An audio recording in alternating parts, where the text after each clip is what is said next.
We'll get there. You don't have to do that. Once I get started. All right, so the meeting is now recording, and I'm going to share my screen to pull the agenda up. And so everybody should be able to see the agenda. And with that being said, Mr. Philippos, the floor is yours. Well, we'll call the meeting to order and do the Pledge of Allegiance.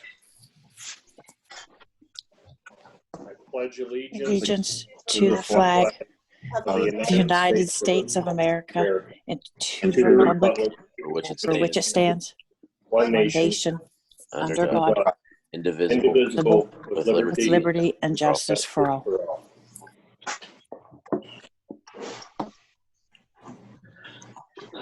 Okay. Beach, Here. Dahl. Is Sandy not on yet? She is, she's probably muted. Here, sorry. Okay, that's okay. Philippos, Here. Harvey here, Kenders, Here. McLaren, She's muted. Nogi, Here. Novacek, Here. Eulander. Here. We have Janet and Jim, correct, and Gary. Correct. Correct. Okay, Dr. Sarden, can you blow that screen up a little bit? I sure can. Give me one Thank second. you.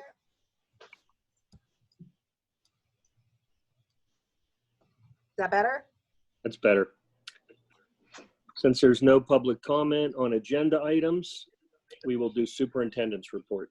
So under superintendent's report this evening, we don't have any specific congratulations, although I would take an opportunity, not necessarily congratulations, but it is Teacher Appreciation Week. So with that being said, I want to thank the teachers for all of their hard work and dedication for our students during obviously Teacher Appreciation Week and every day. So a thank you to them for all their hard work and dedication over the last month and a half to get our current learning program up and running. I'm very much appreciative of that. So I wanted to take a moment to recognize them. Also this evening, one informational item, I want to congratulate Mr. Evans. He is being inducted into the 2021 WPIAL Hall of Fame. He is being recognized in the official category for his time as a baseball and softball official. So congratulations to him. There was supposed to be a really nice ceremony May 29th. Unfortunately, that is canceled due to the current pandemic situation and will be rescheduled, I think, for maybe next spring. They're going to double up. But congratulations to Mr. Evans and on being named in the official category for his time in baseball and softball. We do have two presentations this evening. The first one is a presentation of our Career Ready curriculum.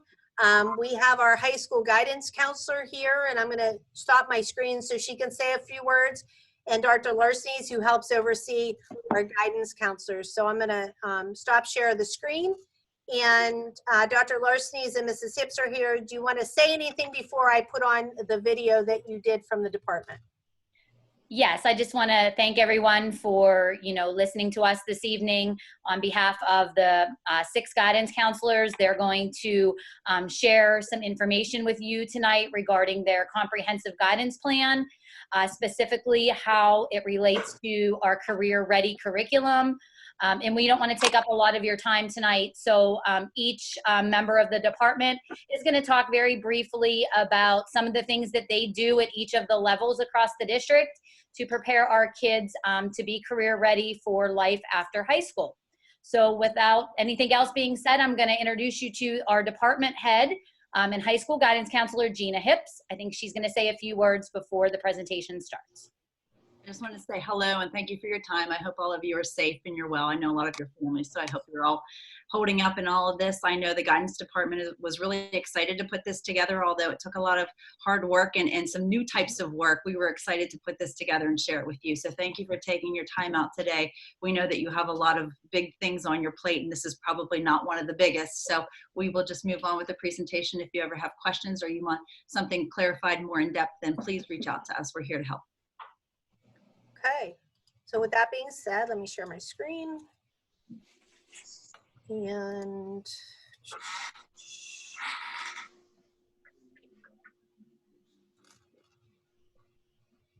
You're probably gonna have to turn your volumes up maybe a little bit. Hello and welcome. We hope that all of you are safe and well at this time. Today we're going to take a look at the K-12 school counseling program, which includes the Chapter 339 plan, which has been updated, along with looking at the Career Ready curriculum on the website. When looking at this information, there's going to be a lot of detail that's described to you as we go through this process. We also know that due to the COVID situation going on right now, that you don't have a lot of time. So we're going to briefly overview all of the information, and then we'll have links available for you to begin if you want to take a deeper dive into the information. We're going to go ahead and start with introductions. Hello, good evening. My name is Lisa Mumont, elementary school counselor. Dennis Gates, elementary school counselor. Lana Moke, 5th and 7th grade middle school counselor. John Lario, 6th and 8th grade middle school counselor. Gina Hips, 9th and 11th grade school counselor. Eric Dawson, 12th and 10th grade counselor. We're going to start by talking about our program goals. Program goals are threefold. They consist of academic, personal, social, and career. Obviously, we're going to focus a lot on the career awareness part of our goals today. On the elementary level, we have a big gap in developmental levels, obviously between K and 4. So in the primary grades, we focus a lot on exposing students to different jobs and what people do in those jobs. We do this primarily through large classroom lessons, but we also get assistance from the teachers who also embed in their social studies lessons some career lessons. So we're also getting support from them. Obviously, as the students get older, we change things up a little bit. And in 3rd and 4th grade, we start to introduce the concept of how one's personality could be a factor in how they choose a career.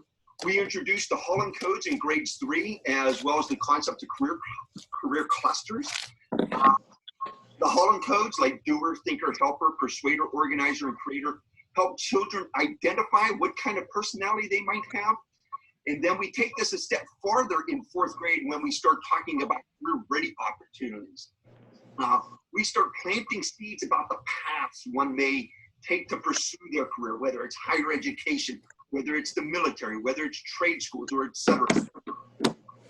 We accomplish this through large classroom lessons, but we also have small group meetings with students, guest speakers, and we meet individually with students if they have questions about career paths, even as young as elementary. And then after each one of these activities in kindergarten through 4th grade, we collect pieces of evidence or artifacts from each of the students. And then we start building a portfolio that eventually follows them to the middle school. And then the middle school takes the ball and just runs with it. And that's where Mrs. Moke is going to pick things up. Yes, and I'm going to begin with the academic delivery here at the middle school. And what we do here is counseling. We go into the classroom, we teach lessons. We teach lessons on career readiness, anti-bullying, healthy peer relationships, conflict resolution, and also we bring in St. Vincent prevention projects. And what they do, they come into the building, they go into the grades 5 through 8 classrooms, and they teach lessons on the harmful effects of drugs and alcohol. Socially, what we do as counselors at the middle school is we have daily lunch bunch groups. We encourage activities that the kids can get into. We also have at times pizza parties for our new enrollments. And we do this because we want to have those students feel connected to the school. Once they feel connected and once they take ownership of that school, we feel that they will become more successful in that environment. Mr. Lario. At all building levels, one of our primary focuses is obviously career exploration and awareness for our students. At the elementary level, we introduce students to career concepts. At the middle school, we really get the students involved with a hands-on program called PA Career Zone. That is a website. Students go online, they create an account. We go into the classrooms, Mrs. Moke and myself, and work with those students on different exercises and lessons. Our classroom teachers utilize that website as well to create artifacts that carry over from year to year. We work with those students to see how their interests change, how their priorities change, the different careers that they might be interested in. And those artifacts are saved onto their website. The website can be accessed by the students and parents at any time throughout their school career and even after they graduate. That information is with the high school counselors, where the high school counselors work with that as well. I'm now going to highlight our individualized career plans that we create with our students. So we actually look at this system of topics to cover in the middle of the year. So when we do scheduling with students, we ask them to really identify what their plans are after high school. And then from there, we build their schedule around that goal and that directive. And we always include our parents and our guardians or trusted adult to be part of that process as well. So not only do we do that in the middle of the school year, when we are looking at schedules for the following school year, we also, Mr. Dawson and I, both go into the classroom in September to make sure that their career plan, their individualized career plan, is set and ready for what they want to do. You'd be surprised that many students change their expectations between January of the year before and then September of the upcoming year. So we look to make changes if necessary and work with parents and guardians as well. Mr. Dawson? I'm going to highlight a particular program that is my favorite program in the academic and career delivery system. Most of you know this enrollment, but the name has changed to college and a high school. In my 30 years as being a high school counselor, this is the best program I've seen. In this program, we have 3 partners. Our main partner, though, is Westmoreland County Community College. And through Westmoreland County Community College, we are able to offer 12 classes, 3 credit courses are less than $150, but 4 credit courses are less than $200. So juniors and seniors are able to sign up for those courses that qualify. And last year, I'm pleased to report that we had a total of 185 classes signed up through the community college, which was over $30,000 worth of classes that if you correlate it to schools that they're going to be attending, I couldn't even tell you a number that it's going to save our students thousands and thousands of dollars in the future. We are now looking at the role of the school counselor, and a separate piece that was created this year was the professional school counselor services. This was a list of information that was brought together by school counselors and administrators that basically describes everything from your daily schedule to your agency work, issues down to testing and academic work as well. It really breaks down the tasks, the duties, and the services that we all do at the high school, the middle school, and the elementary level within the guidance system. Next, we're going to move on with Mr. Gates. And I'm going to talk about our advisory council. It's made up of all the educational stakeholders in the student's career. So that would be teachers, counselors, parents, board members like Mrs. Yough. We have higher education reps and local business owners, and not just in Yough, but maybe business owners where maybe some students have done some work study, or maybe students got jobs right out of high school. And these business owners, they tell us, these are the skills we're looking for in students.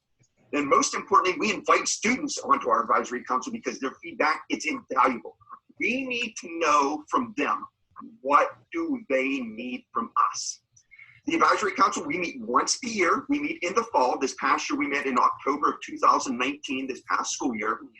And frankly, we look forward to getting back to school so we can meet again in the fall of 2020. Now we're going to move on to Mrs. Moke. And I'm going to introduce you to our school calendar. It is divided, and you will see it's divided among buildings, elementary, middle, and high school. And it's also divided seasonally. An example of a responsibility that we have on a seasonal level would be the preparation, the distribution, and the collection of PSSA tests. Now, this is a huge responsibility and a huge task. For example, at the middle school, we test on average 500 to 600 students per year. And we test them in math, ELA, and in 8th grade only, we test in science. So keep in mind, we test these kids times 3. Another example of what I would like to show you is something that is year-long, and that would be our Student Assistance Program, or as we commonly call it, SAP. And we are all SAP team members. Our responsibility as SAP team members would be to identify those students who are struggling, whether it be academically, socially, or emotionally. Once we identify those students who are struggling, we then refer those students to our SAP liaison. That liaison then reaches out to both the student and the parent to offer resources that are available to support that student, and then to help that student become more successful in the school environment. Dr. Mumma. Hello, good evening. I'm going to overview our K-12 school counseling delivery system. Our delivery system has 4 components. Our first component would be the school counseling guidance curriculum. In this component, we support students' academic awareness, skill development, and skill application through a variety of media to support academic, career, and personal social domains. Our second category would be our prevention, intervention, and responsive services. Within this category, we support students by addressing specific student needs in the areas of academic, career, and personal social. Our third category would be our individual student planning. In this category, K-12 counselors support students in the development and awareness of academic and career plans. It is within this category that our K-12 counseling curriculum, as published on Pennsylvania Department of Education SAS website, supports and affords all students an opportunity to access equitable school counseling, career-related programs to prepare them for their individualized journeys post-Yough Senior High School. And finally, in our support system, we develop programs, activities, and resources that are created and facilitated to support all students. Mr. Dawson?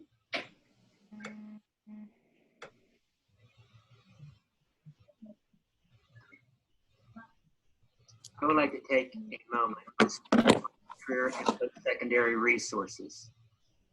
These resources change constantly and are updated at least yearly, if not earlier. I like to use these as tools, kind of like tools for my toolbox, if I could use an analogy. And one of our best tools in our toolbox in the high school program is the Junior Achievement Program. The Junior Achievement Program sponsors a career fair with activities for all 9th graders to meet with businesses. And while meeting with these businesses, they complete activities. Also, Junior Achievement has a program where Yough High School students goes to the middle school and teaches career lessons to 5th graders. And why I wanted to highlight this program is because the cost is little to none. So I think as a department, I think it's very important that we try to seek out programs that are cost. I'm going to turn over the program to Mr. Laria. Thank you, Mr. Dawson. At this time, I'd like to talk a little bit about our process and our networking with the Central Westmoreland Career and Technology Center, which is also known as the VOTEC. And I could literally talk for hours about the many, many student successes that we have attending and graduating from Yough High School after attending the VOTEC programs and they have. So maybe at a later date I could do that. But however, CWCTC plays a very vital part of our process, our career process, at all 3 grade level buildings, at all building levels, where at the elementary, they are introduced to the concepts of career and vocational education. At the middle school, we really kind of take off with that, where we have the students tour the VOTEC in the 8th grade level.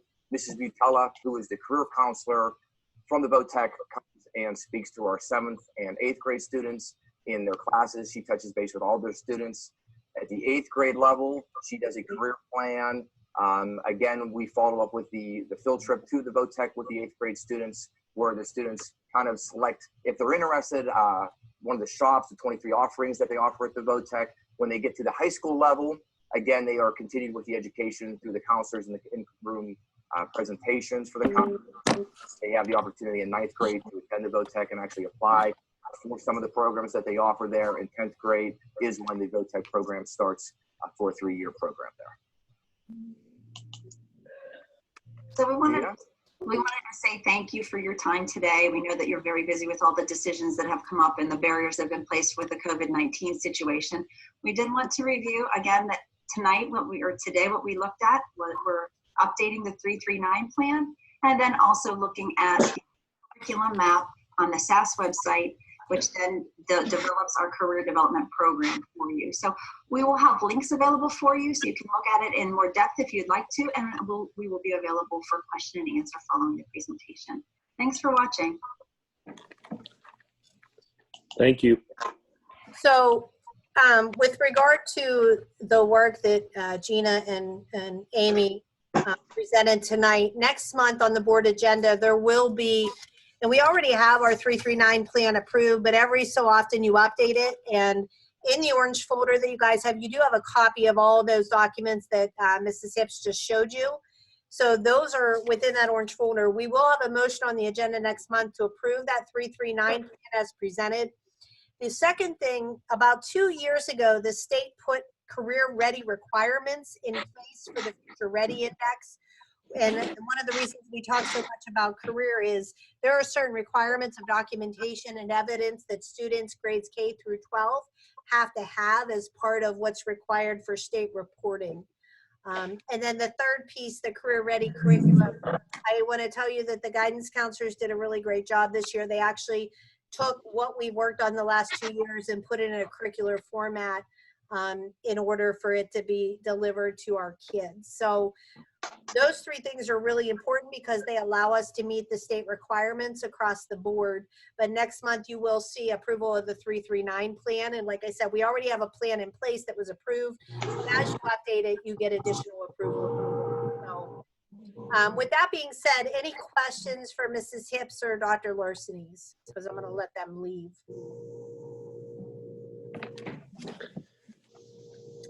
Thank you all for all the time you spent on the project.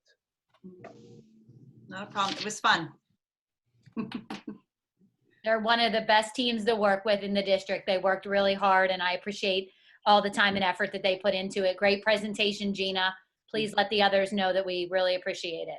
I have to tell you, our team really enjoys each other and really appreciate what we do every day. So this was a little bit of a daunting task, but in the end, a very exciting one, and one that we were really excited to share with you. So have a good night and good luck with everything. Stay safe. All right. You too. Thanks, Gina. Thanks. Thank you very much. Thanks, Gina. Thank you, Gina. Thank you. Okay, I'm going to wait for her to leave the meeting. And I'm going to go back to our agenda. So our next presentation is our preliminary budget presentation. And let me stop sharing my screen, Jim, because you're going to have to share yours.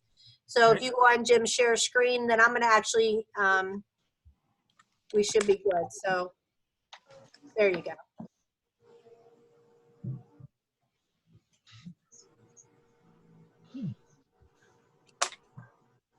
We're good with the screen? Yep. Okay. Okay, I just want to say thank you again. This is my first presentation to the Yough School Board and the public. It's probably a little bit different than what you've seen in the past. I am one that believes that I start with what's going on at the state level and how it impacts our budget. So I go through a couple of factors going on at the state level. And why is this important? 54% of our funding does come from state decisions as far as subsidies.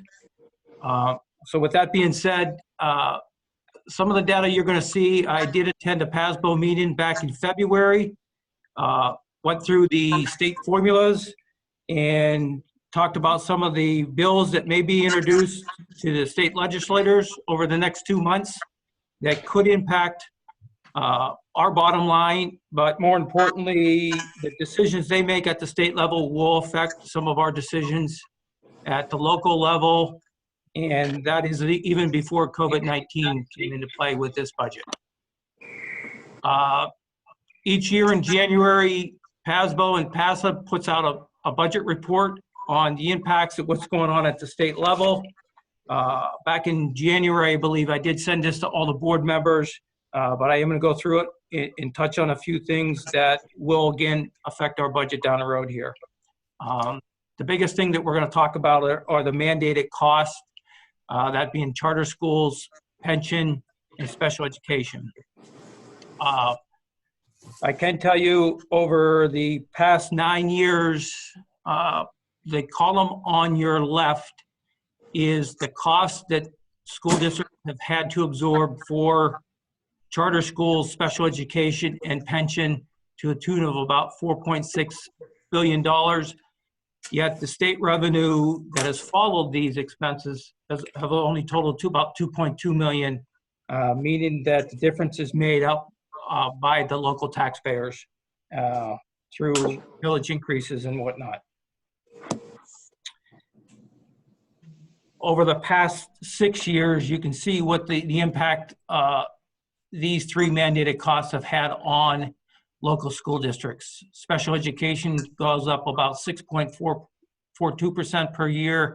Charter schools about 8.75%, and pension has gone up over the past 6 years about 36% per year, and that's a statewide number.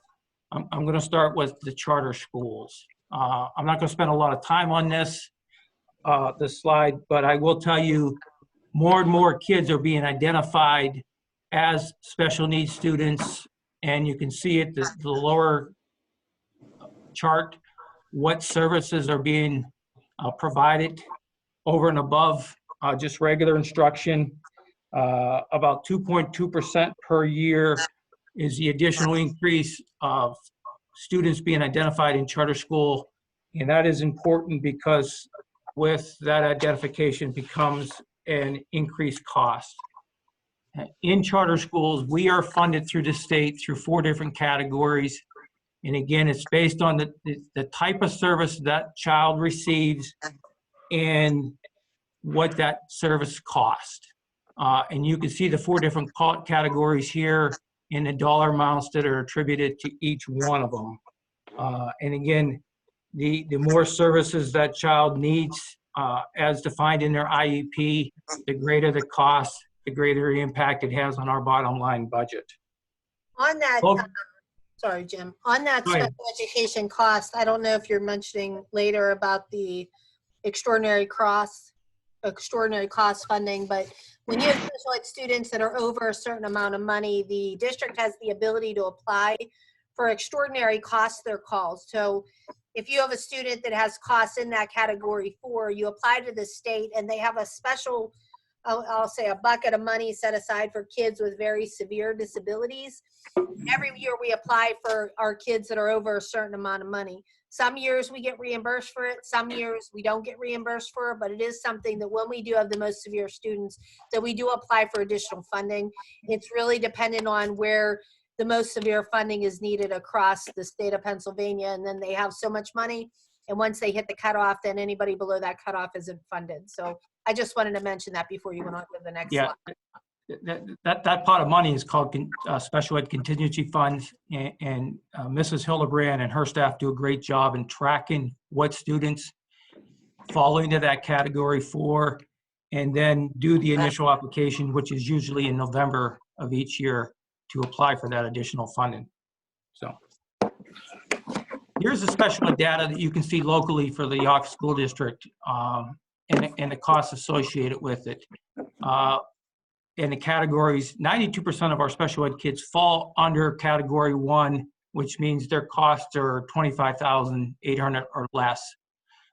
These factors do play into our special education subsidy, which I'll talk about in a second. Key number on here, as you can see, 20.2% of our students are identified as special needs.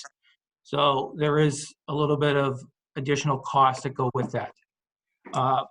Just for clarification, under total costs, you can see in 18, 19, and 19, 20, when I did start here, I made some adjustments to special education cost reporting based on what is now being required to be reported and where to report it when we do report up to the state at the end of the year on our annual financial report. Here is the special ed funding over the past, 6 or 7 years. As you can see, when you look at the cost here of what it costs to educate a special needs student and look here on basically what the average increase is per year, there's not a whole lot of additional money being put into our special ed pot of money.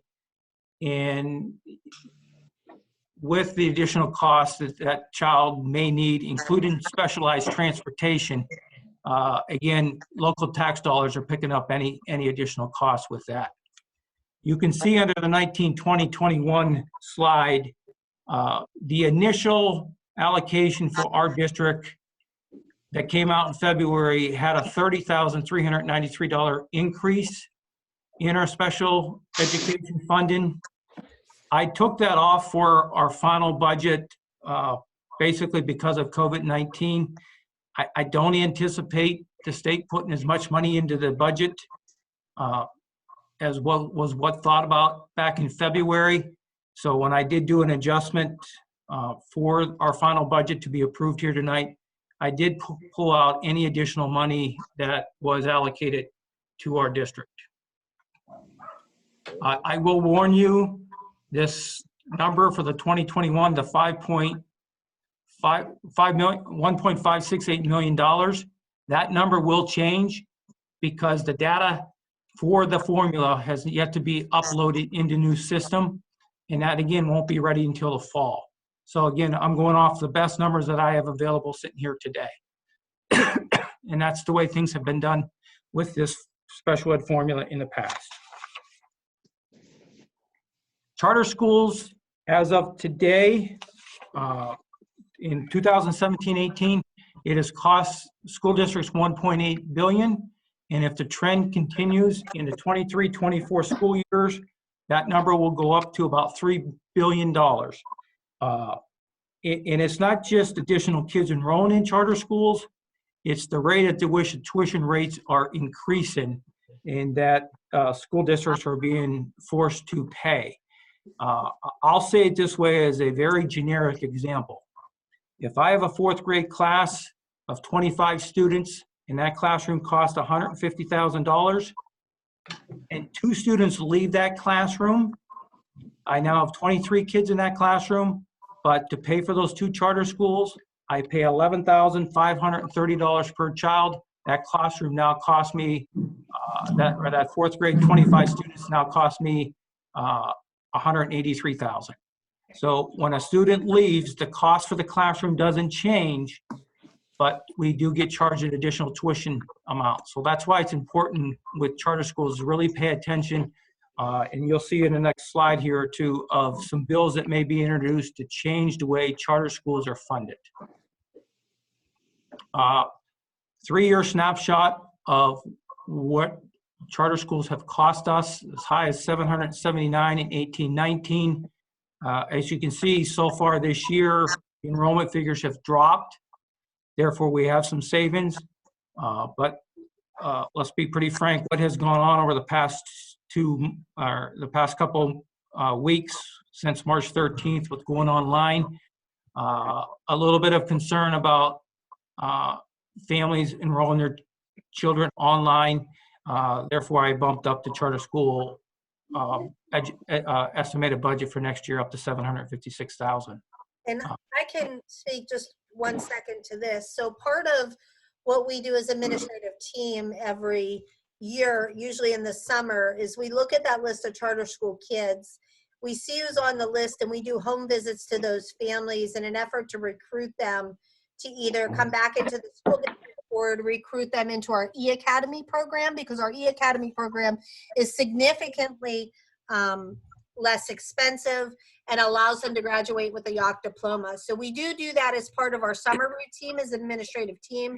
Now, obviously this year with COVID, that will look a little bit different. We're probably not going to be able to visit homes, but we will still put those efforts forward to do our best to keep that number down. So we will continue to work towards that. And we do have some kids in the district, and there's a number of these that are already in charter schools, but once they move into your district, even if they're in a charter school, you are required as a district to pay that. So just so everybody kind of knows those 2 factors. Thanks, Jim. Thank you. As I mentioned, back in February, when this budget by Governor Wolf was rolled out, there was a great push for some type of charter school reform. And why is that important? Because it was going to set a flat regular education tuition rate at $9,500. Currently, for this school year, our regular ed tuition rate is $11,530. So it would have automatically saved $2,000 per regular ed student in cyber charter schools. Our special education rate that we're currently paying is $22,937. So that's a concern. But under this bill that was being proposed, as you can see, Category 1, Category 2, Category 3, their special ed funding or tuition was going to be calculated like ours was going to be as for school districts. And as you can see, had this bill, or if this bill does go through, there was pretty significant savings back to school districts. But I'm going to be honest with you, with COVID-19, I'm not so sure any new bill is going to be pushed through before June 30th. Quick heads up, as the slide says, the rate for next year for PSERS, or our pension fund, is set at 34.51, up from 34.29. Pay particular attention to the last arrow on your right. Of that 34.51, 26.14% of that is to make up for how that pension plan is currently being underfunded. The 33.51 for the 2021 school year, this current budget, will not change. My concern a little bit, as you can see from the top, the assumption is making a 7.2% return on investment with these funds. And again, with the economy the way it is, I'm really not real confident that's going to happen. So when you look at the next year's rate going to 34.95, they do have the ability to adjust that, and that's a little bit of concern in the budget 1 year down the road. This slide is just basically reiterating what I just said. Again, the rate for next year is set at 34.51%. How does that apply to the Yough School District? As you can see, over the past 9 years, what kind of line item dollar amount that does have for us. And again, you can see for the 2021 school year, we're actually going to have a decrease with the number of retirees that we had in the number of positions we are not going to fill. Our salaries aren't as great for next year. So this number, again, is going to go down for us because of the lower salaries that we're going to be paying out next year. Just a side note, the amount that we pay out, we do get a little over half of that back on the revenue side with pension subsidy. So, but this is the expense side, and our expense for pension next year is at $4.6 million. Back in February, when Governor Wolf rolled out his budget, this is what he has put in for the education funding. For us, the most important line on here is second from the bottom, $100 million of new money going into the basic ed line item. Why that is important, you can see over the past 5 years how much additional money has gone into each of the 5 years for the funding formula. And keep in mind that $100 million is spread across 500 school districts. And I'm going to touch on some data elements that change. And what changes in one school district affects the allocations for the other 499 school districts. And I think that's an important item to understand, particularly if one school enrollments are going down, but other areas are growing in size. That affects our tuition across the, not tuition, I'm sorry, our basic education funding across the board.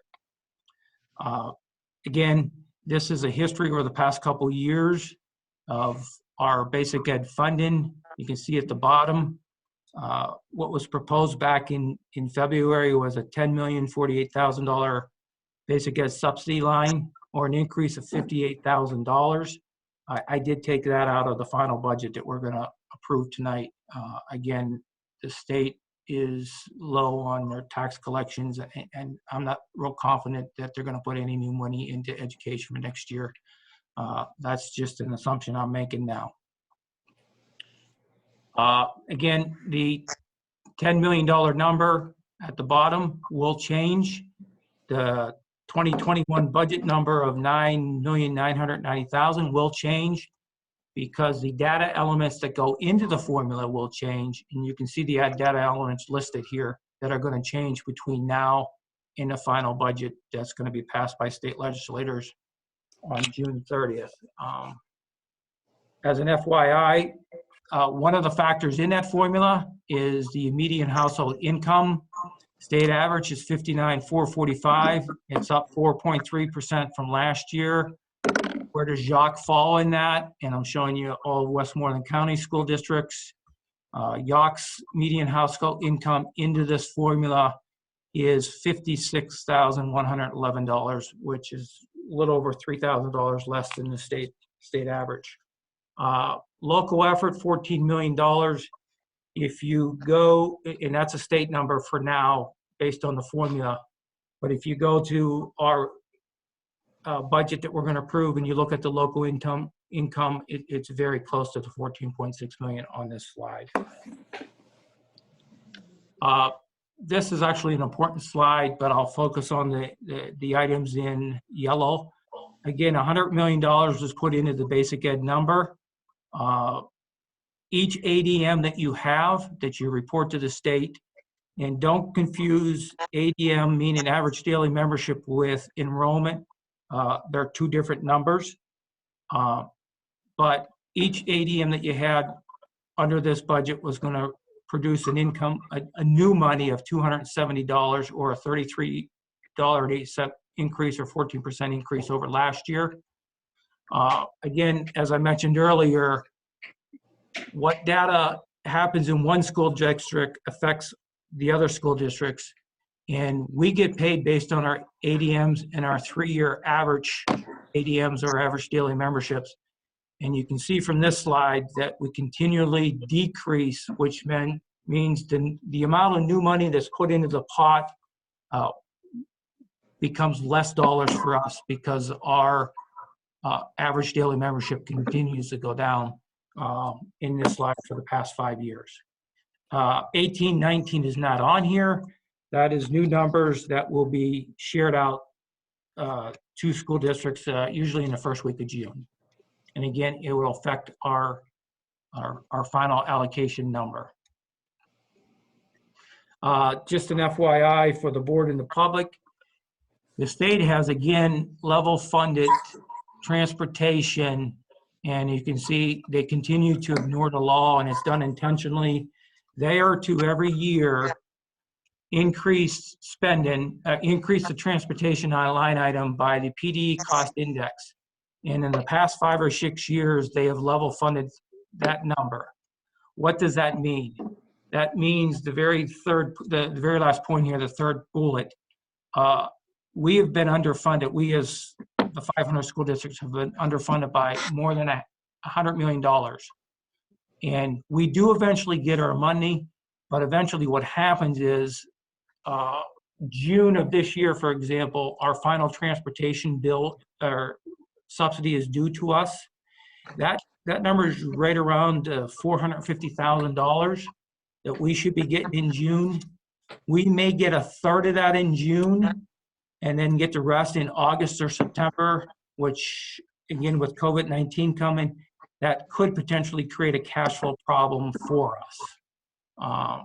With that being said, this is just a snapshot of what the Department of Ed has owed school districts at June 30 in each of the years. And that number continues to go up, and the bulk of their increase is because of the transportation subsidy that they continue to underfund intentionally.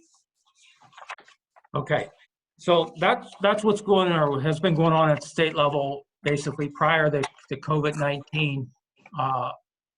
With us locally here, here's the timeline that has been set, and we did discuss this back in December and January when we passed a resolution not to increase millage above the index. So basically tonight, we need to pass a general fund budget that we have to then post on our website for public inspection. And we'll do that by May 9th in order to meet the regulation that we have to post it for 30 days prior to the final approval, which is scheduled for June 9th. With that being said, this budget is at, and I do have to report this to the state, starting with a fund balance of $1,198,000. And you can see the history of the fund balance since 2009, 2010. Millage history, this budget that's being presented tonight does not call for a millage increase. It'll be the third consecutive year that the millage has been frozen. I'm not going to spend a lot of time on this slide. This is what was presented to the board back in on April 7th board meeting. It showed a net surplus or deficit of 263,000. This budget did not factor in any of the COVID changes that I will go through here in a few minutes. So let's move on to what I have been calling a pre-COVID budget. So this the next three slides is a budget that I put together had COVID-19 not come into play. And I think I skipped over the revenue part. Let me start with the revenue. Based on the budget that you see in front of you, for the revenue side, we're proposing $33,797,429 as the budget for next year. And what I listed was some of the major changes in the revenue. A couple of big ones. The increase in real estate tax revenue of $172,000 is because the district's assessed values increased by about $2.4 million for next year. And I get that number from both the state and the county. I did look at a history of the delinquent collections over the past 5 years, and I'm comfortable with increasing them up $125,000, again, based on what we usually collect in the last 2 quarters where the payments come in here in June and August.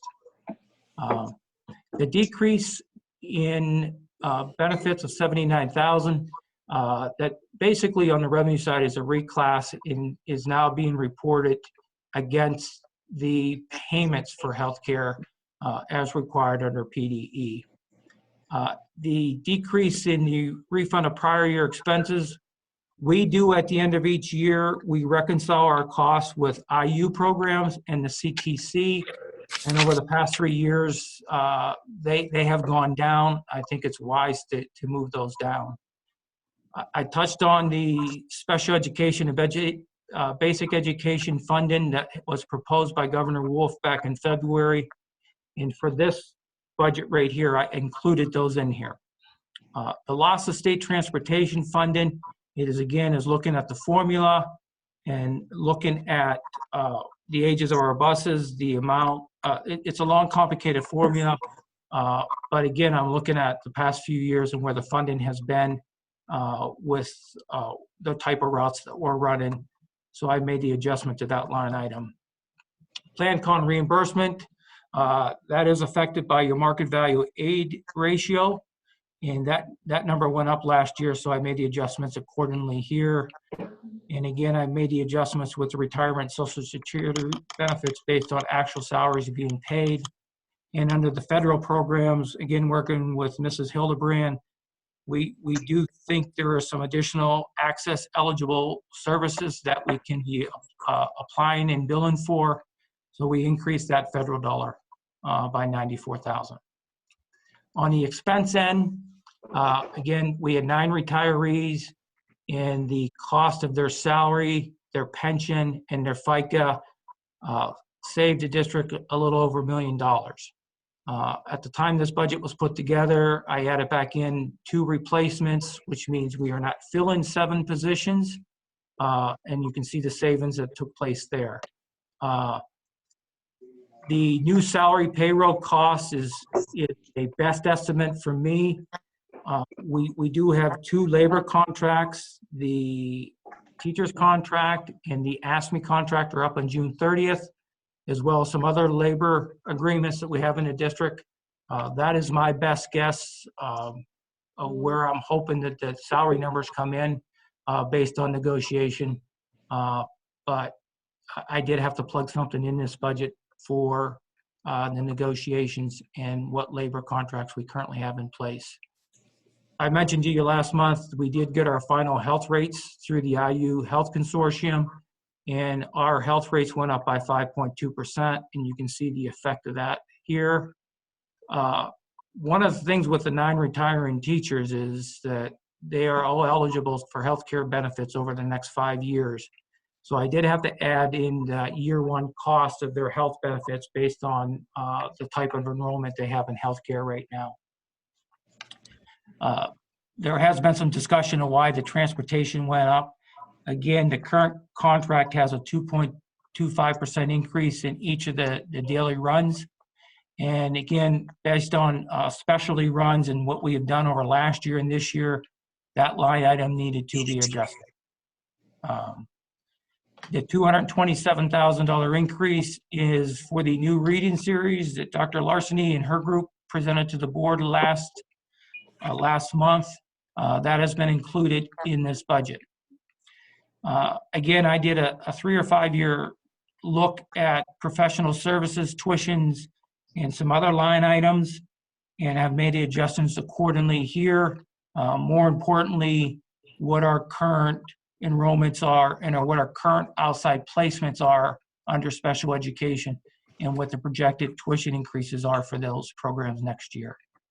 And then lastly, under technology, the Apple lease for this year is expired, so I adjusted our budget by $126,000 for that savings.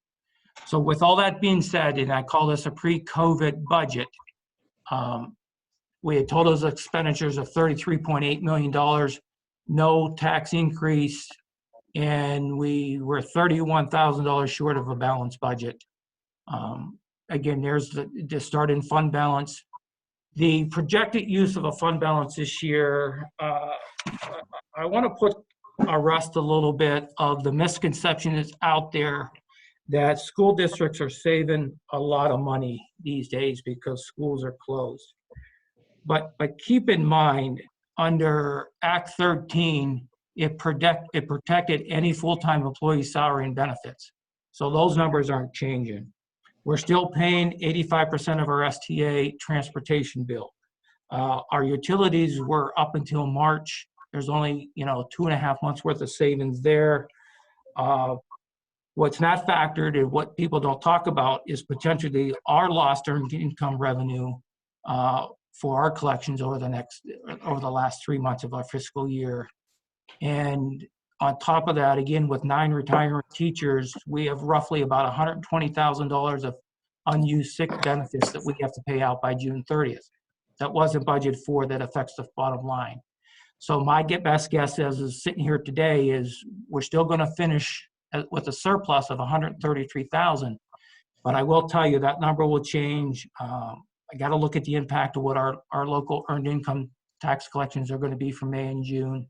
And just where the other thing that I have to look at is, again, our reconciliation of the programs with the Yough and the CTC, what the effect of those numbers are going to be. So I guess on a positive note with the budget, had COVID-19 not occurred, we basically are sitting with a balanced budget, a new reading curriculum series for our elementary program, and no tax increase. What I then did is go back and made an adjustment for what could potentially happen with COVID. My numbers are based on, I have a lot of discussion, a lot of back and forth with PASBO and what's going across the state, and projections all the way back to the recession that took place back in 2008, 2009. And what I did is decreased our revenue by $584,000. And you can see revenue, real estate collections are down, earned income tax collections are down 10%. Investment income, again, I'm a little bit concerned about a cash flow issue with the way earned income or tax collection monies are coming in, with the way state may pay out after July 1st. And then again, I took off any new basic or special ed funding money that was allocated to the district.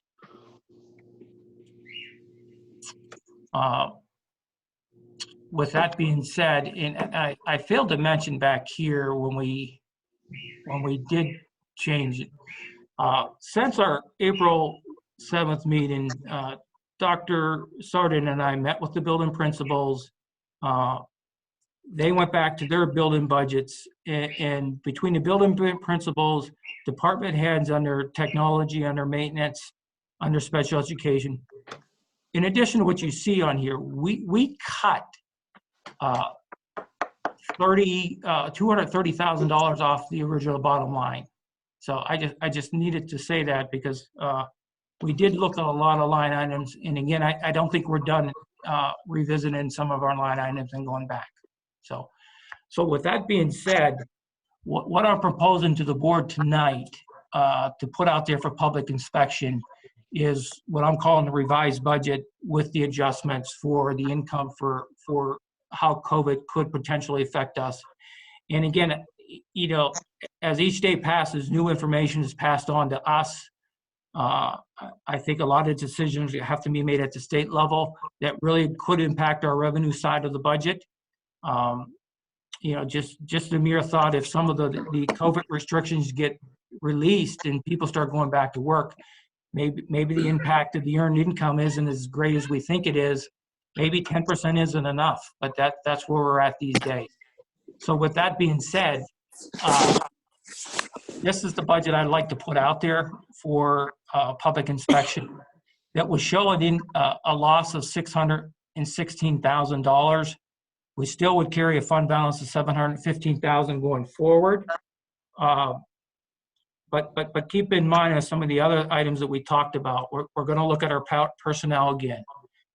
We have potentially the CARES money that will affect that bottom line, that we're going to be able to pay for some of next year's COVID cost and whatnot with CARES money that again will reduce our total expenditures of $33.8 million.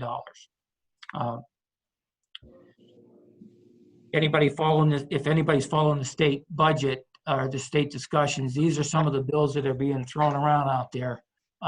Property tax freeze for the 2021 for all school districts across Pennsylvania. Again, this budget is presented with a no tax increase. Charter school is part of that, but part of that bill is being introduced that they're going to freeze it at the current rates. Our current rates is $11,530 for regular ed student and $22,900 for special needs student. Those would be frozen for next year. Basic ed and special ed subsidy allocations are still being discussed. I don't know where they're going to fall. And again, a lost revenue. You know, if restrictions are lifted, maybe the impact isn't as great as we think. And if they're not lifted, maybe they're even greater. That's just something that we're going to have to determine over the next month before the final budget in June. There is a bill out there that talks about taxpayer flexibility in changing discount periods, changing and eliminating penalty periods. It's something that we may have to talk about in June. Our discount period actually ends August 31st, or September, and then our penalty period kicks in November 1st. We may have to, if the state passes some type of bill, we may have to change our tax collection periods, and we'll talk about that more in June. I threw a lot at you over the last 20 minutes. Does anybody have any specific questions about this budget? If not, it's a motion on the board. It would be put out there for public inspection. We can have further discussion about that in June before we pass the final budget. But I will say this is the best I can put in front of you based on the information I have available to Dr. Sardin and I and the district as far as what's coming down from the state. Again, it's a tough budget to put together because of COVID-19. And then on top of that, you know, we have 2 contracts that are expiring in June 30th. So I can't have real solid numbers. Those are my best guess for salaries. A 5.2% increase in healthcare was not expected. We thought it would be probably about half of that. That plays into this budget. So this is what I got as of today. A budget that shows a loss of $616,000. With that, does anybody have any specific questions to talk about? I want to touch on, so this is not a thing that's unique to us in Yough School District. If you look across our county, that in talking to other school districts, all of the budgets are looking anywhere from a loss of $600,000 up to $1.5 million in their fund balances. So this isn't unique to us, just so everyone, and obviously you know and understand that. So that's an important point, I think, to make. Just so you understand, when you look at a school district budget, when you add salary and benefits that are paid, and keep in mind that our benefits includes PCERS, and that rate is set by the state. Our healthcare went up by 5.2%. When you look at salary and benefits, that's 68% of our budget. And I think we did a real good job looking at our staffing patterns across the district. Because again, we have 9 teachers retiring, and the budget you have on your screen is only replacing 2 of them. So we did a lot of modifications of the staffing pattern, you know, and that's a credit to Dr. Sarden and the principals of going back to their buildings and looking at, you know, the old saying, what can we do more with less? And they did look at that, and we were able to eliminate 7 positions. And then you throw our transportation cost on there, and our debt service is 8.6% of our budget. So when you look at salaries and benefits, our transportation, and our debt service, you're looking at roughly 84% of our budget. And you haven't even factored in your utilities, your audit cost, your professional service cost, your legal fees, any changes that go on with the enrollment of charter schools and cyber schools. So when somebody says, what kind of cuts can you make to the budget, you know, the biggest impact you're going to have in cuts is with the personnel side. And we did that by eliminating 7 positions. You know, we can go back and we can renegotiate some of these contracts and look to save more money. But there isn't a whole lot of play when you add up salary and benefits, your transportation, your debt service, and then you factor in your building costs, which utilities and your facility costs. So again, this is the best information that we have available to us now. We do foresee that number of 616,000 going down. I shouldn't say that. I should say total expenses of 33.8 going down. But again, I'll keep a close eye on how COVID is going to affect our revenue collections, because that's probably one of my bigger concerns is our tax revenue collections locally. And then a bigger concern when we get into July and August will be cash flow and the type of money that's going to be coming in. So, Jim, I have a question. Sure. On I think it's item 2800 in the budget under central office, under support services, property and equipment. I noticed that rose 170,000 this year from last year to 279,900. I don't want to put you on a spot, but why is that portion going up so much under property and equipment? Okay. That line is going up because if you go a couple lines above it, there's in the and just for the board know, this he's referring to the packet that was in your orange folder, the 2800. That's a line item shift, Jared. If you go a couple lines above it, there was a $130,000 decrease. And I mentioned it earlier in the presentation. Our Apple computer lease for the computers over the past year, that payment is gone. And what we did is we shifted the cost of that lease down into property and equipment to buy new laptops and whatnot to be used for instruction in the classrooms and whatnot. So, Jared, so update our equipment. Right, so Joe, that number, one of the things with the CARES funding is equipment. You're allowed to purchase equipment for the COVID-19. So I would anticipate that that will be one of the line items that will be significantly reduced once we get the CARES money. So you're looking at that line item coming down drastically. Okay, that was one of the items that I saw that it increased from last year a little significantly, but thank you for explaining that. Yeah, thank you. So again, if there's no other questions, this is a motion. And again, I always prerequisite the motion that whatever you pass tonight as a proposed preliminary budget, the numbers can change and a final budget will be presented to you at the June 9th board meeting. So we can make modifications. Anybody has any thoughts or ideas or some other line items that you want us to look at, just let us know. We'll continue to evaluate the budget. And then Jim, I need you to unshare your screen when you're done.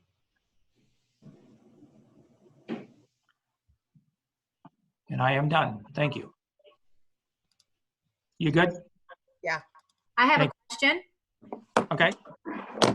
Regarding the charter school and the numbers, I mean, overall, I mean, unfortunately, we've had a significant decrease in the number of students at Yough, probably over at least 600 students. But in addition to that, the charter students, your administration going around to these families, what seems to be the top 2 or 3 issues why they are not enrolling in Yough? I can tell you some come to the district already enrolled in those schools and don't want to change. That's one of the big ones. You have some that have always been there from early on in their career, so they don't want to change. I mean, those are really like the main things of why they're not here. I thought you said the numbers were going up. What do you mean? The numbers of the kids going to charter school, the enrollment. No, they've gone down the last couple of years. Jim is predicting based on a 5-year average that they're going to go up, but right now they have come down about 20, I think it's about 20 kids over the last couple of years. That number is 758,000 is Jim's average over the course of the last 5 years. Yeah, the enrollment. I'm sorry, Jim, the other piece of that is with the COVID-19, obviously we're offering virtual schooling. And I can tell you, we do have parents out there that are concerned that if we are allowed to come back to school next year, parents are concerned about sending their kids back to a big public place. And I think that's the main reason of any predictions going forward other than the average. The parents are afraid to send their kids to school if we do go back up. Obviously, we'll do our best to keep them in E-Academy if we come back to school full time, but there is some concern of parents of sending their kids to school even if those restrictions are lifted. So that's the reason it's not going up. And that is correct, and that's the assumption I made. Ms. McLaren, just to follow up, last year we had 85 kids enrolled in charter school. And when I say enrolled in charter school, they have been were enrolled for at least 1 day, and we paid something for them. So 85 kids. This year, that number is only 66. Okay. But again, with what Dr. Sardin has said, there is a concern for next year. Thank you.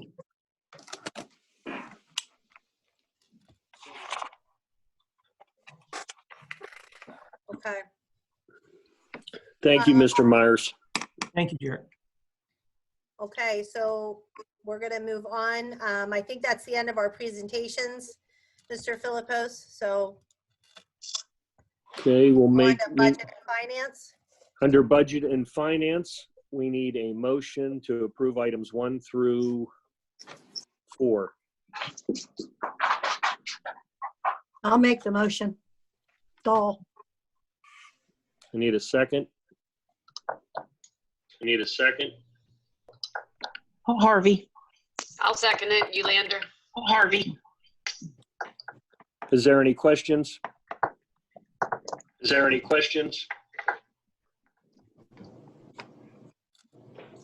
All in favor, aye.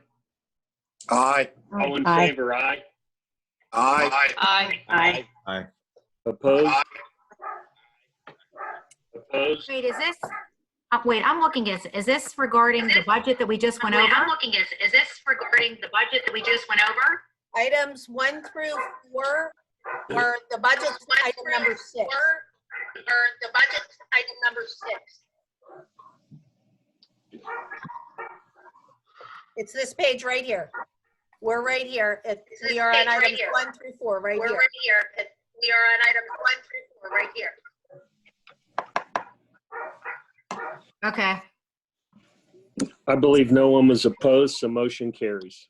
I believe no one was opposed, so motion carries. Under item 5, approve the general funds. Under item 5, for payment. The general funds for payment. Need a motion.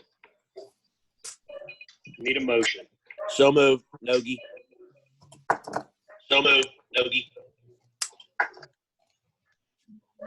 Second? Second?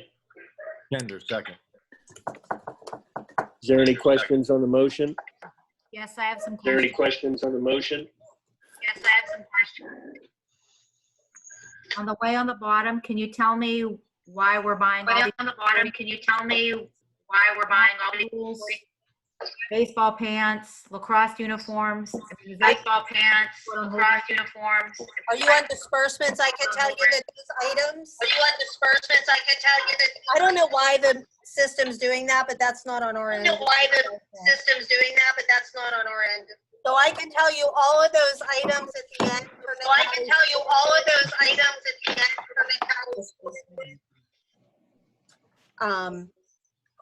were purchased January 17th and opened prior.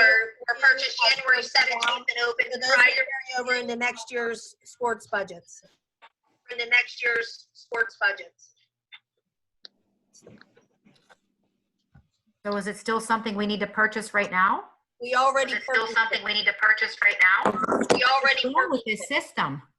It has something to do with somebody's mute button. It has something to do with somebody's mute button. So there's some kind of feedback next to somebody's microphone. There's some kind of feedback next If to somebody somebody's has their microphone. phone next to their speaker or something, if you guys. Somebody has their mute phone that. next to their speaker or something, if you guys could mute that.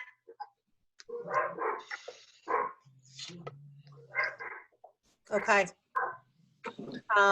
So anyway, Nancy, those items that are on that page were actually. So anyway, those items that are on that page were actually.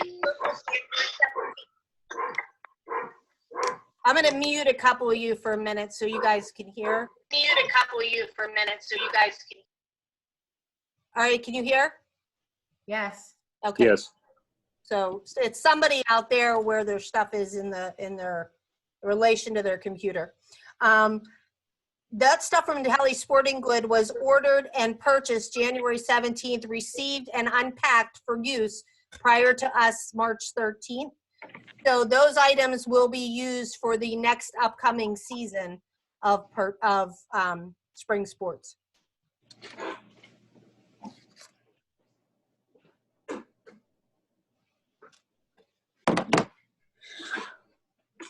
Any other questions? And I'm assuming the SDA bills are the same thing. They're left over from months before the shutdown. You know, we have like transportation for different things on there, like a gifted field trip and different things like that. They were all trips prior to March 13th. That is correct. That is correct.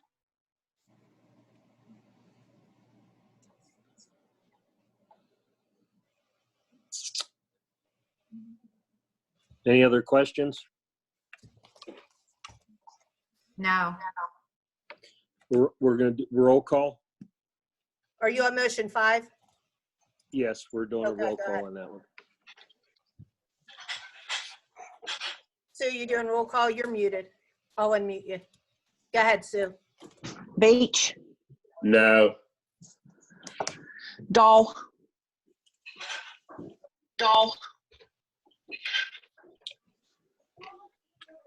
Hang on, she must be muted. yes. Okay. Hang on, she must be muted. Yes. Okay. Harvey, yes. Kenders, Harvey, yes. Kenders, Yeah. McLaren, No. McLaren? No. Nogi, Yes. Nogi? Yes. Novacek, Novacek? Not Novacek, go ahead, say it. Yes. Not Novacek, go ahead, say it. Yes. Yough, Yough, yes. Philippos. Yes. Philippos? Yes. Motion carries 6-3 Motion carries. or 7-2. I'm sorry, 7-2. 6-3 or 7-2. I'm sorry, 7-2. I think, Sue, it's your computer that's causing that. I think, Sue, it's your computer that's causing that.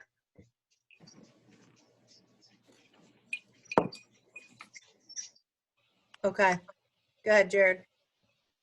Could you move that screen up a little bit? Thank you. Under item 6, approve the proposed preliminary budget for the 2021 school year. I need a motion.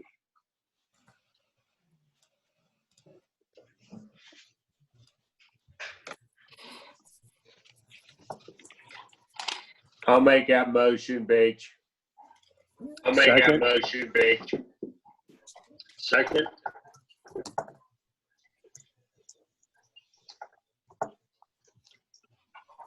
Harvey,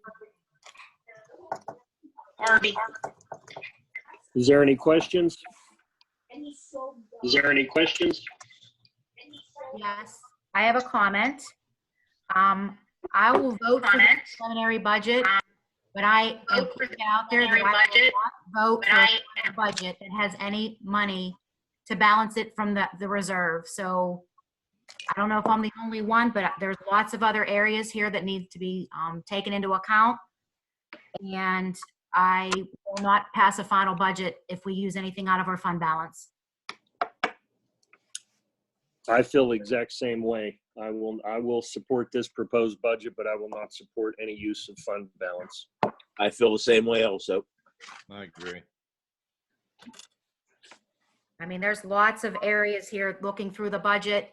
You guys did a great job of, reevaluating some of the numbers, but there's other areas here that I think we can go through and make some other cuts that aren't going to affect the education of the students here in the Yough School District.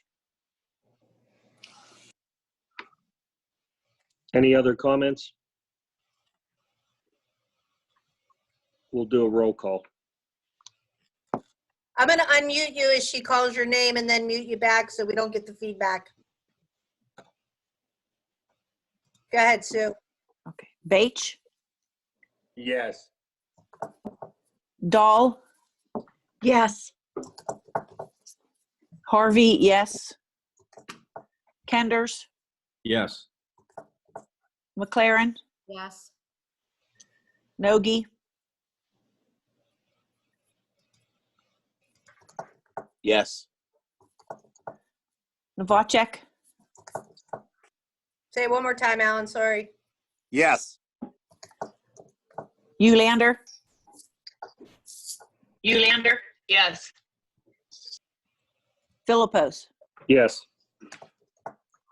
Motion carries 9-0.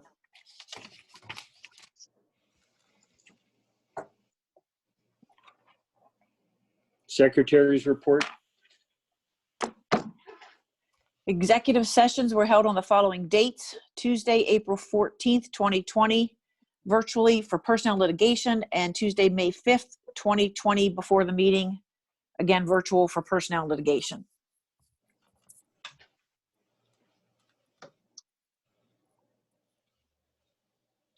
Professional employees, no, there are none. Under classified employees, item 1, approve the retirement of custodian Dennis D. Simone as of Thursday, April 30th, 2020. I need a motion. I make the motion. Novacek. Kender, second. All in favor, aye. Aye. Aye. Opposed? Motion carries.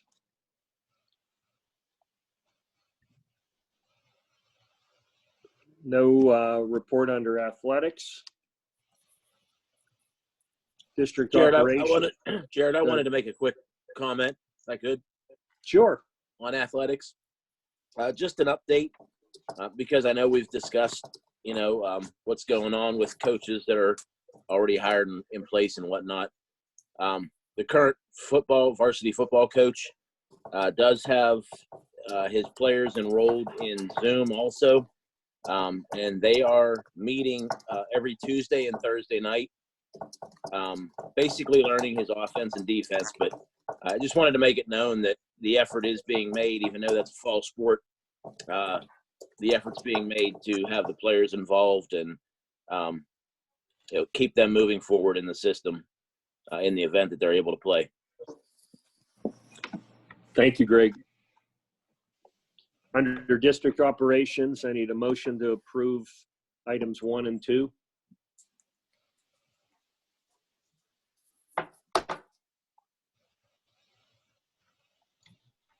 Harvey. Ulander. Harvey. Ulander seconded. Any questions? Ulander seconded. Any questions? All in favor, aye. Aye. Aye. Aye. Opposed?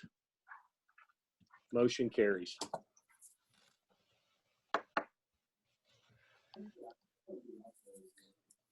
WIU 7, Legislative Council, Mr. Kenders. Nothing at this time. Thank you, Steve. CWCTC, Sandra Dahl. Well, we hired a director, Mr. Kreider, who will be starting on June the 12th. So we have a new director. Well, that's great. Under PSBA representative, Sue. Nothing to report. Okay. Any old business to discuss? New business? I do have one item under new business. We received a report from KLH Engineers, who takes care of our intermediate middle school wastewater treatment plant. Over the course of the time that they've been treating it, which has been back since about 2013, they have made some recommendations for things that need adjusted or upgraded within the facility to maintain proper compliance. We have done some of those things over the course of the years, but not to as direct of a degree as maybe we need to at this point in time to make sure we're maintaining compliance. So they submitted to us a report where a number of our areas need to be upgraded based on corrosion, based on the age of the sewage plant and equipment in and of itself. They made recommendations in 3 categories: high priority, medium priority, and low priority, with the recommendation that the high priority items need to be fixed and replaced in order to maintain the proper compliance levels without being shut down. The 2 high priority items were the inspection of the aeration tank, sandblasting repair, and adding a protective coating over a new steel plating, and abandoning the gravity rapid sand filter tank. Obviously the two biggest items come to a cost of, and this is all estimated costs. When we do this work, you actually have to go out, do specs, do bids, and follow the proper procurement process. They recommended abandoning the gravity tank and replacing the chlorine contact and the sludge digester holding tank. They recommended replacing a blower. We did replace a blower a few years back, but we're currently working on one blower. The other one definitely needs replaced. There's some areas within the system that are rusted or rusted through, so some of those areas need replaced with some different metals and piping. They're recommending that we replace the communiter with a muffin monster in order to properly disintegrate what comes into that wastewater plant, and then obviously doing some inspections. So the total cost they're estimating of the project is around $189,000. Obviously, with the bidding process, you would do the specs, you put it out for bid, the bids come in, you open the bids, and you go obviously with the lowest priced items.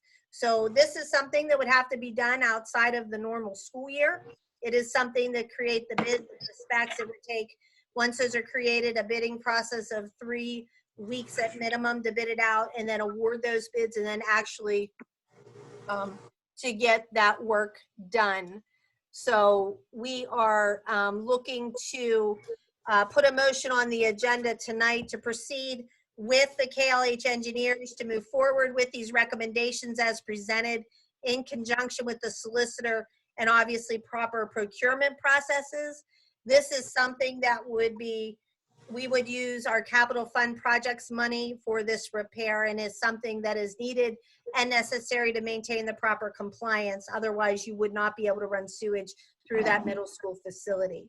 We were hopeful that we would have public sewage at the middle school by this point in time, but because we don't, we need to make these repairs. I know we had some discussions, or we've had some discussions on do all these things maybe need done or not done. And based on the biggest recommendations, we do need to do these repairs to this facility to maintain compliance. So that being said, we need a motion to proceed with the recommendations by KLH and to have Mr. Matta's office do the work with the engineering firm to do the bid process properly. So we need a motion. And then just one more item on that. Once we go through that whole process, those numbers would be brought back to the board for approval. So just know that would be brought back to you. Okay. Thank you. So need a motion to proceed with KLH and Mr. Matta's firm. McLaren. Second? Kenders. Questions? All in favor, aye. Aye. Opposed? Motion carries. Other than that, Jared, I have no other new business at this point in time. Solicitors report? I have no report for public session, Mr. President. Okay, thank you. Nothing under citizens' comments? Oh, we do have one. Sorry, under citizens' comments, last month, we did receive a comment. It was after the 12 o'clock deadline. So I did include it on this month's agenda, and it was just a thank you from Chris Boucher. And it's listed on there. I wanted to thank all staff and administration and the board for all their efforts taken in getting our kids online education. It's a difficult time in any sense of normal activity so much. So that, like I said, that came in back in April, but because it came after the 12 o'clock deadline, we included it on this month's agenda. Okay, thank you. Need a motion to adjourn? The time is 8:58. Second? I'll second. Second by Kenders, I believe. All in favor, aye. Aye. Aye. Opposed? Motion carries. And just as a side note, this video of this meeting will be posted once it's done processing, hopefully sometime this evening. God bless everybody. Yep, thank you all. Stay safe. Thanks. Have a See good ya. Have a good evening. Good night. Good night. Good night. Good night.